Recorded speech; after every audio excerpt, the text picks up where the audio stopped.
भूलोक का गौरव, प्रकृति का पुण्य लीला स्थल कहाँ, फैला मनोहर गिरि हिमालय और गंगा जल जहाँ। संपूर्ण देशों से अधिक किस देश का उत्कर्ष है, उसका कि जो ऋषि भूमि है वह कौन, भारत वर्ष है। इन महान पंक्तियों के रचनाकार राष्ट्रकवि मैथिली शरण गुप्त जी के बारे में आज हम जानेंगे, जिसमें हम एनसीईआरटी तथ्य, साथ ही रामचंद्र शुक्ल की पुस्तक और सरस्वती पांडे गोविंद पांडे की पुस्तक से जो तथ्य हैं उन्हें हम जानेंगे। तो चलिए शुरू करते हैं। महान कवि मैथिली शरण गुप्त जी, जिनका जन्म सन 1886 में हुआ तथा इनका मृत्यु वर्ष सन 1964 है।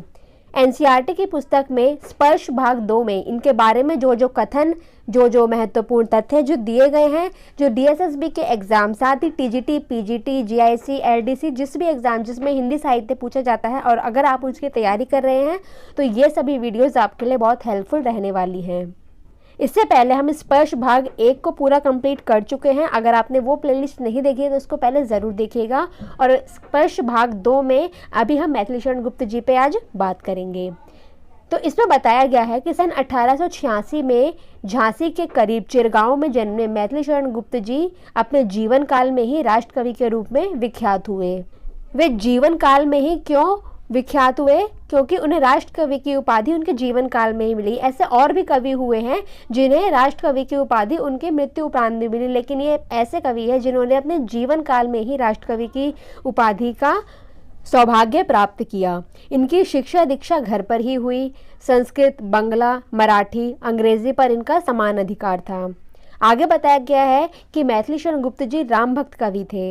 ये हमें इसलिए जान लेना ज़रूरी है क्योंकि इनकी रचनाओं में जिस तरीके से राम की भक्ति प्रकट हुई है तो उसको भी हम समझ सकते हैं कि गुप्त जी राम भक्त कवि थे।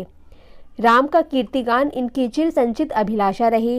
इन्होंने भारतीय जीवन को समग्रता से समझने और प्रस्तुत करने की का भी प्रयास किया है। इसके बाद बताया गया है कि गुप्त जी की जो भाषा है वो कविता की भाषा विशुद्ध खड़ी बोली है, क्योंकि इससे पहले ये ब्रज में लिखते थे। बाद में जब महावीर प्रसाद द्विवेदी जी के संपर्क में आए तो उनको गुरु पद देने पे जब ये खुद शिष्य बने तो उन्होंने ये खड़ी बोली को अपनी साहित्यिक भाषा के रूप में अपनाया, गद्य और पद्य दोनों में। भाषा पर संस्कृत का प्रभाव है। काव्य की कथा वस्तु भारतीय इतिहास के ऐसे अंशों से ली गई है जो भारत के अतीत का स्वर्ण चित्र पाठक के सामने प्रस्तुत करते हैं। तो भाषा के संबंध में एनसीईआरटी के तथ्य हमें याद रखने हैं। इनकी भाषा जो है वो विशुद्ध खड़ी बोली है। भाषा में संस्कृत का भी प्रभाव है और इनकी जो रचनाएं हम पढ़ते हैं उसमें ये हमें देखने को मिलता है कि भारतीय इतिहास के कुछ ऐसे अंश जैसे उर्वशी पुनर्वा का अंश हो गया या जयद्रथ वध या साकेत, इस तरह की रचनाओं से पता चलता है कि उन्होंने भारतीय इतिहास के अंशों को भी अपनी रचनाओं में प्रस्तुत करा है और अतीत के स्वर्ण चित्र पाठक के सामने उन्होंने प्रस्तुत करे हैं। अब गुप्त जी की प्रमुख कृतियां बताई गई हैं। वैसे तो बहुत सारी कृतियां हैं जो हमारे एग्जाम के लिए इम्पॉर्टेंट है, लेकिन एनसीईआरटी में क्योंकि कक्षा 10 के बच्चों के लेवल के लिए यहाँ बताया गया तो सिर्फ 3 कृतियों के बारे में यहाँ बताया गया है। तो 3 को तो हमें टिप पे कर ही लेना है और इसके अलावा जो रचनाएं हैं उसे हम अभी वीडियो में ही कवर करेंगे। इनकी प्रमुख कृतियां हैं साकेत, यशोधरा और जयद्रथ वध।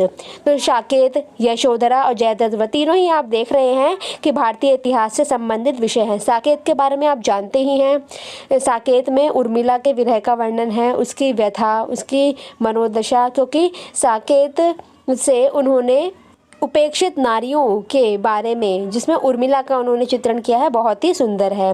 यशोधरा भी इसी तरह का काव्य है और जयद्रथ वध। तो तीनों को हमें याद रखना है। गुप्त जी के पिता सेठ रामचरण दास भी कवि थे और इनके छोटे भाई सियाराम शरण गुप्त भी प्रसिद्ध कवि हुए हैं। तो ये इनके परिवार में सब कवि थे। इस जो रामचरण दास जी है ये भी कवि थे, इनके पिता। तो और सियाराम शरण गुप्त जी के बारे में हम पहले भी जान चुके हैं। एक वीडियो हमने जो एनसीईआरटी तथ्यों पर बेस्ड है वो वीडियो बनाई हुई है, आप उसको देख सकते हैं। अब मैथिली शरण गुप्त जी से संबंधित कुछ अन्य तथ्य जो एग्जाम में पूछे जा सकते हैं और या पूछे गए हैं उस पर हम चर्चा कर लेते हैं।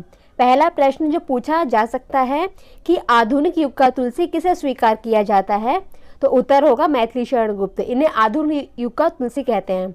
आधुनिक युग का क्यों? क्योंकि तुलसीदास जी तो मध्यकाल में हुए हैं, जिन्होंने रामचरितमानस लिखी। तो रामचरितमानस आदि रचनाओं से इन्होंने राम जी की जो भक्ति करी है, वैसी ही अपनी रचनाओं के माध्यम से आधुनिक युग में जो रचने की प्रेरणा दी है, रचना करी है, वो मैथिली शरण गुप्त जी हैं। अब मैथिली शरण गुप्त जी से संबंधित जो उनका जीवन वृत्त है उसे हम जान लेते हैं, क्योंकि ये भी एग्जाम के लिए बहुत ज़्यादा महत्वपूर्ण है। पहला पॉइंट जो बन सकता है कि इनका जन्म स्थान कौन सा है, तो आपको याद रख लेना है, जिसे हम पहले एनसीईआरटी तथ्य में भी डिस्कस कर चुके हैं, चिरगांव झांसी इसका उत्तर है। इनके पिता का नाम रामशरण दास जी था। इनके गुरु महावीर प्रसाद द्विवेदी जी थे, जिन्होंने उन्हें ब्रज बोली के बाद हिंदी खड़ी बोली में लिखने की प्रेरणा दी थी। इनकी पहली कविता हेमंत है, जो सन 1905 में प्रकाशित हुई थी। इनका पहला काव्य संग्रह रंग में भंग है, जो सन 1909 में प्रकाशित हुआ। तो इन दोनों चीज़ों को आपको अच्छे से याद रख लेना है, रंग में भंग और पहली कविता हेमंत को। इनका वर्ष भी आपको याद रखना है, सन 1905 और 1909। अब इसके बाद हम मैथिली शरण गुप्त जी द्वारा रचित कुछ प्रमुख काव्य ग्रंथों पर चर्चा कर लेते हैं। ये हालांकि बहुत सारे हैं, लेकिन इसमें से सारे इंपॉर्टेंट हैं, जो कई बार एग्जाम में पूछे भी गए हैं, तो हमें इस पर ध्यान देना बहुत ज़रूरी है। इनका पहला काव्य संग्रह जो हम पहले जान चुके हैं, रंग में भंग है, जो सन 1909 में आया था। दूसरा जयद्रथ वध, इसके बारे में हम एनसीईआरटी तथ्य के अनुसार पढ़ चुके हैं कि जयद्रथ वध भी इनकी रचना है, ये सन 1910 की है। इसके बाद भारत भारती, इससे तो आप परिचित होंगे ही, क्योंकि हिंदी साहित्य के विद्यार्थी अगर भारत भारती से परिचित नहीं है तो ऐसा तो हो ही नहीं सकता। शुरुआत में जो हमने पंक्तियाँ करी थी वो भी भारत भारती से ही थी। इसके बाद किसान सन 1917 में प्रकाशित हुई। पंचवटी बहुत ही महत्वपूर्ण रचना है, मुझे ऐसी आशा है इनकी कई रचनाओं से आप पहले से ही परिचित होंगे, बस आपको थोड़ा सा पॉलिश और करने की ज़रूरत है।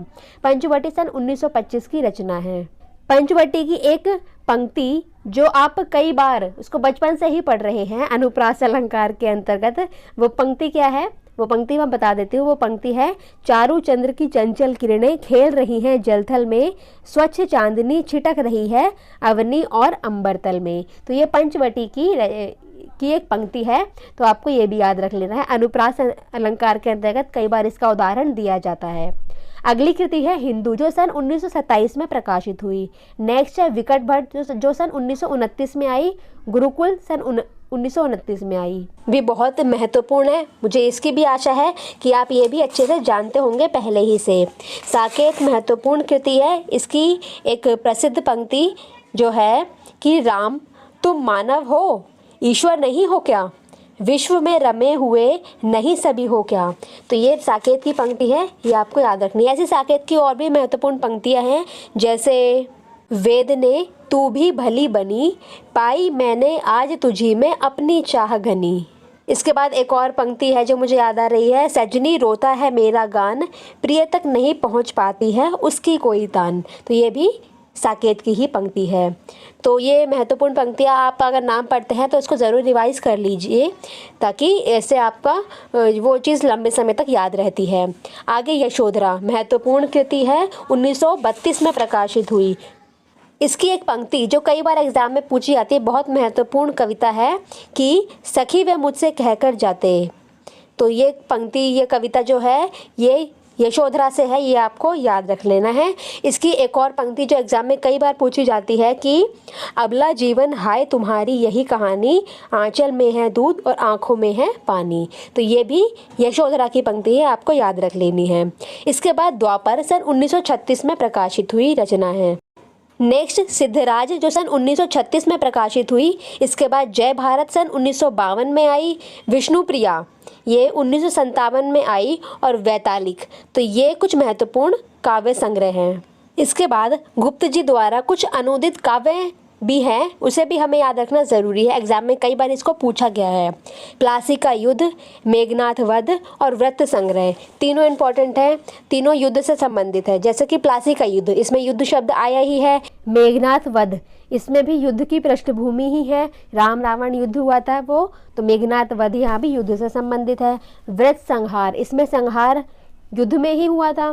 तो तीनों जो उनकी युद्ध से संबंधित काव्य है, ये अनुदित काव्य हैं, आपको ये याद रखने हैं। इसके बाद मैथिली शरण गुप्त जी बांग्ला कवि माइकल मधुसूदन दत्त की रचनाओं का मधुप नाम से अनुवाद करते थे। तो आपको ये भी याद रखना है। प्रश्न ऐसा पूछा जा सकता है कि मधुप उपनाम से उन्होंने किस भाषा में अपनी रचनाएं लिखी है या रचनाओं का अनुवाद किया है, तो मधुप नाम आपको याद रखना है। इसके बाद बताया गया है कि गुप्त जी ने मार्क्स की पुत्री जैनी पर जैनी नाम का काव्य लिखा है। ऐसा प्रश्न पूछा गया है नेट में कि जैनी नामक काव्य किस पर लिखा गया है, तो मार्क्स की पुत्री जैनी पर ये काव्य लिखा गया है। नेक्स्ट है कि गुप्त जी को द्विवेदी काल में हरिगीतिका छंद का बादशाह कहा जाता है। हरिगीतिका छंद आप जानते हैं कि 28 वर्णों का होता है। तो हरिगीतिका छंद का बादशाह कौन कहा जाता है? द्विवेदी जी, यानी कि मैथिली शरण गुप्त जी कहे जाते हैं। ये प्रश्न बन चुका है, इसलिए आपको याद रखना है। इसके बाद आपको याद रखना है कि इनके धार्मिक पौराणिक नाटक जो हैं वो है तिलोत्तमा, जो सन 1916 में प्रकाशित हुआ, और अनग, ये सन 1925 में। तो इनके 2 नाटक हैं, दोनों को आपको रट लेना है, तिलोत्तमा और अनग। ये किसके नाटक हैं? मैथिली शरण गुप्त जी के। तिलोत्तमा और अनग दोनों ही बहुत ही महत्वपूर्ण हैं। तो आज हमने महान राष्ट्र कवि मैथिली शरण गुप्त जी से संबंधित एनसीईआरटी के तथ्यों पर चर्चा की। इसके साथ ही सरस्वती पांडे, गोविंद पांडे की पुस्तक, आचार्य रामचंद्र शुक्ल की पुस्तक और डीएसएसबी आदि परीक्षाओं में इनसे संबंधित जो जो प्रश्न बने हुए हैं उस पर हमने चर्चा की है। तो ये विषय बहुत ही महत्वपूर्ण है। ऐसा कोई भी एग्जाम नहीं हो हिंदी साहित्य का जिसमें इनके बारे में ना पूछा जाए। अब इसकी नेक्स्ट वीडियो में हम इन सभी तथ्यों के अतिरिक्त और कौन से तथ्य पूछे जा सकते हैं उस पर हम चर्चा करेंगे। साथ ही कुछ प्रश्न भी देखेंगे जो एग्जाम में पूछे जा सकते हैं। तो आज की वीडियो में बस इतना ही। मिलते हैं नेक्स्ट वीडियो में। अगर आपने प्रीवियस वीडियोस नहीं देखी हैं तो वीडियो के डिस्क्रिप्शन से उसका लिंक देखिए और इन सभी वीडियोज़ को अपने फ्रेंड्स तक ज़रूर शेयर कीजिए। DSSB का पेपर आने ही वाला है, तो ये सभी वीडियोज़ हिंदी साहित्य के लिए आपके लिए रामबाण सिद्ध होगी। तो इन्हीं बातों के साथ आज की वीडियो में बस इतना ही। मिलते हैं नेक्स्ट वीडियो में। आप सभी का बहुत बहुत धन्यवाद।